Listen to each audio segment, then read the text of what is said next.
When a person says in his salah, Alhamdulillahi Rabbil Alameen, all praise is due to Allah, the Lord of the worlds, Allah Almighty responds and He says, my servant has praised me. Think about that for a moment. Allah Jalla Jalaluhu, who is managing and controlling and governing the affairs of the universe, He hears your recitation and He responds to you individually.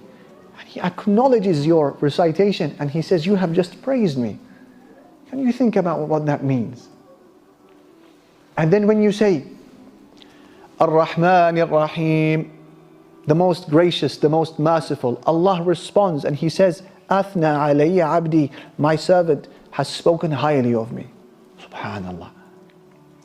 وَإِذَا قَالَ الْعَبْدُ مَالِكِ يَوْمِ الدِّينِ, when you say مَالِكِ يَوْمِ الدِّينِ, owner of the day of judgment, Allah responds and He says, مَجَّدَنِ abdi, my servant has glorified me. And then what do you say?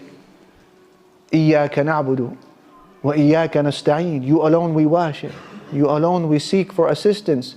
Allah responds and He says, هَذَا بَيْنِي وَبَيْنَ عَبْدِي وَلِعَبْدِي مَا سَأَلَ, this is something between me and my servant and I'm going to give him what he asks for. There is a request now that is coming up, and what is the request you're going to make that Allah has promised that He's going to give you?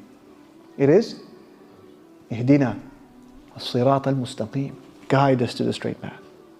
The greatest request that can be made, guide us to the straight path, keep us firm upon the straight path, allow us to die upon the straight path.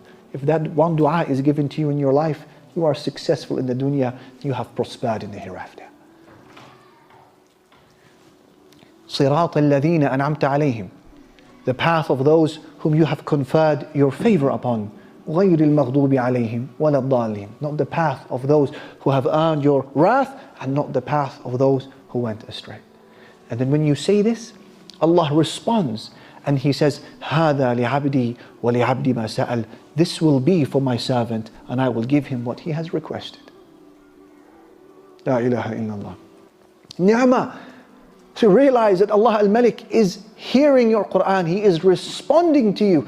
And that's why some of our predecessors like Umar ibn Abdul Aziz, when he would recite Al-Fatiha, he would pause in a noticeable fashion between the verses of Al-Fatiha.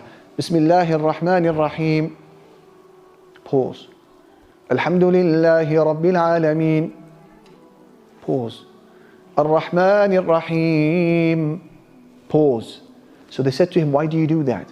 He said, كي أستمتع برد ربي, so that I can experience the bliss and the joy of my Lord's response.